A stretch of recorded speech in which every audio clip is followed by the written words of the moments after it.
Well, hello, good people. Mark Holmes here, and as always, I appreciate each and every one of you guys being here and being part of the Red Brick House. You know, this place has so much history um, to it that it's crazy to me. Um, I think about William Brown, who originally was the one who purchased the land for $200, had it built, that this was a schoolhouse. And as we walk through these rooms and these things where kids that who knows what they were that or became that grew up here, and then I think about some of the families and things, the carpenters and the city's blacksmith and stuff, and feeling like I wonder this one. I'm a carpenter, I'm a cabinet maker. Well, actually, I'm a jack of all trades and a master of none, but that is better than just a master of one. And so going through here and building the cabinets and the bookcases and redoing the walls and rebuilding the mantelpieces and things like that, it makes me wonder if I will be thought of in that same way. Because, down the road, after I'm gone, and I'm not going to be here forever, will they go through and they'll say, Mark and Tracy, he was the carpenter that lived in here and ended up building this, this, and this, and putting his stamp on the history of this house. This is what's great about this place, where I feel like a caretaker, or I don't know how to describe it, but this is when people come by and they talk about how they like the house, and I say, well, I'd just like to come in and see it. I feel like, I guess, like a park ranger in trying to learn as much about it and pass on the knowledge of this place. And this is where I think that this is actually a really good idea, because there's so many people. I've got Beverly, whose descendants were the ones, her great, great, great, I don't know how many great grandmother is buried right over here, who sold the land to William Brown. She absolutely positively adores the place, and she was asking me how long we're going to be down this week, because she wants to come back by, and says it's a treasure. I think that this is actually the right thing. I got in touch with years ago about a brick, customized brick place that's in Florida, where they'll customize bricks. And so many people are so excited and so happy about this place that I think we'll go ahead and we're going to do a fundraiser to make sure that everybody knows about the history of this place. We want to get this house put on the National Registry. Me and my wife, along with many others, are trying to learn as much history about as much as possible about the place. We put into the covenants of the house when we bought it that it can never be torn down, which we're very, very proud of it. If it comes down by an act of nature, well, so be it. But nobody can buy this and develop into anything else, which makes me feel happy. And because of that, the permanence of this is giving an opportunity for others to end up being part of this. We're going to do a brick walkway out here leading to the house, and people will be able to get a brick to customize it, and they can be part of saving the house, so to speak, because we'll use those funds to help pay for the walkway, which will be here, and for getting the house registered as a historic landmark. And so then they can be part of saving all of this. And I think that that's a really good idea. So I'm doing a bunch of little things today. Me and my wife have decided we are going to go ahead and open up this fireplace. Probably not this week, because it will make quite a bit of mess. But I love the way the fireplaces are working out upstairs now, and doing a lot of the little touches and stuff. So my wife, check out that iron right there that she's gotten. She's doing lots of greenery, definitely greenery. We have the refrigerator that's over there.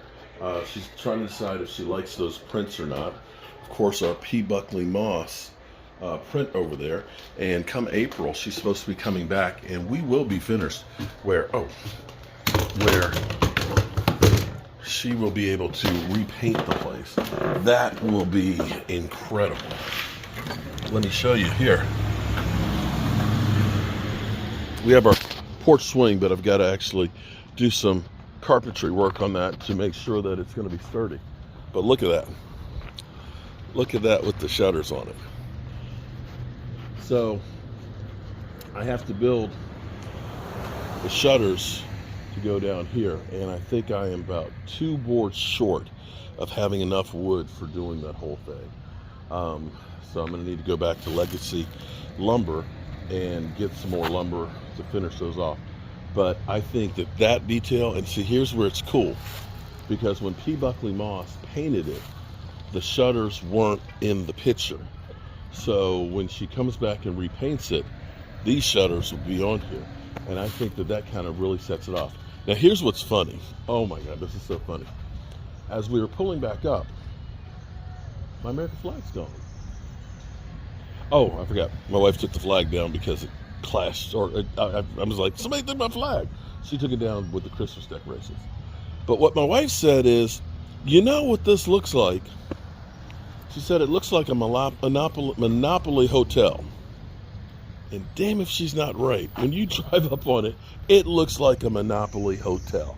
So as we go through, let's go back on upstairs and show you what I'm dealing with up here. We had such fun with people staying. It was kind of crazy because we had friends that came on Wednesday and stayed until Saturday morning. They left, and then we had to do a changeover because my son and his fiance and her daughter and stuff came through. So it was almost like a hotel exchange. So I don't know why the lights, my wife keeps turning off the lights. She likes the lights off up here. We've gone through and we painted the other fireplace over here, and working on the base molding and working on the drawers here, which will be great because then I put a lot of my stuff from my desk into there. And she has the jungle over here. So this is the plant wall that we have. If we can actually get the ice box up here, it'll actually go over here. I'm going to be doing some plastering. I need to finish plastering a couple places, fill in. When I took off the base molding, it broke some of it, so I'm going to fill that in. But this is, our plants are doing, for the most part, doing really good. Lots of new growth and stuff. They seem to love this place, and it definitely brightens it up. So I need to replaster over here. This is where this wall stayed really, really wet because the cricket up here, before I got the gutter on here, just dumped so much water on here, and it ended up keeping it wet. So it discolored some. So that's where we're going to plaster over it before we lime wash it. And then I got little places like this to take care of. But I want to get these drawers in here so we're not looking at the holes in there any longer. So that's what we got going right now with the red brick house here on New Year's Day. It's kind of crazy we're working on New Year's Day, but there's nothing else I'd rather do. And I'm sure back in the day, they didn't really take days off either because life was hard. The place was cold. You got to make sure you got firewood in here and the fire's going and everything. And that's where I really feel like I'm a piece of history. Lord knows I'm old enough to be part of it. Wow. Been inside working upstairs, and I've got my power tools out here, and it is snowing. Wow. This is the second snow we've had. Well, I guess this is the first snow this year, but the second snow we've had of the season. I'm still working on making my drawers. I found out I ended up bringing in, let me turn on the light over here. I ended up bringing in the wrong drawer slides. I got 16 inches, and it's about a half an inch too long, so I need to go back and get some 14-foot ones. Sometimes it's just like that.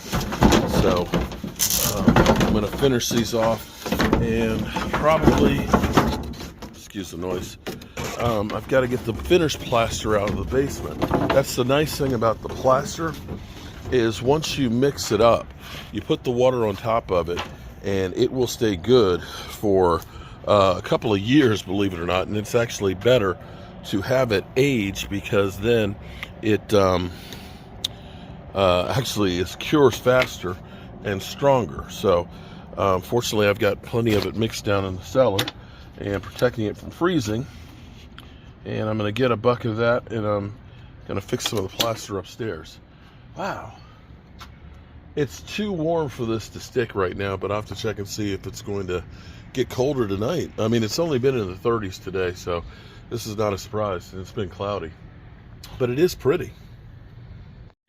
It's kind of pretty out here, but also a little cold. So I had bought this, you know, when the pandemic happened. These patio heaters literally were out of stock because every restaurant was trying to do outdoor seating, and these things went for like $1,000 a piece at one point. And after the winter went through, they were literally on clearance. I remember, I think I got this one for $79 at BJ's because they had made too many of them. And right now with the snow falling, it's kind of chilly out here, and I'm enjoying having the heat. I'm trying to get some of this stuff cleaned up out here. I have literally been using this as my workshop. You can see I've got several inches of sawdust from this place. Now, I had gotten a piece of wood from from Lynn, that was from her dad's workshop, that I was going to use for the mantelpiece in there, but it's got a little bit of a cup to it and a warp, and it's going to be a little thin by the time I plane all that out. So what I'm going to do is, this is actually a floor joist from the front porch of my in-laws house that was built in the 20s. It was a Sears kid house. It's a 2x8. It is antique hard pine, but surprisingly, we had to do a lot of work on the porch itself. Surprisingly, it's still straight as an arrow. Now I'll pull the nails out, and that will actually go back against the wall. But this is going to be, it's wet now. We're going to need to take it in the house and let it dry out. But this is going to become the mantelpiece for the downstairs front room. In the meantime, I'm going to go down here in the cellar, and I'm going to get me a bucket of my finished plaster, mix it on up real good, and I'm going to be doing some plastering later on this evening upstairs, at least while it's warm, and it'll be nice and warm inside, thank goodness.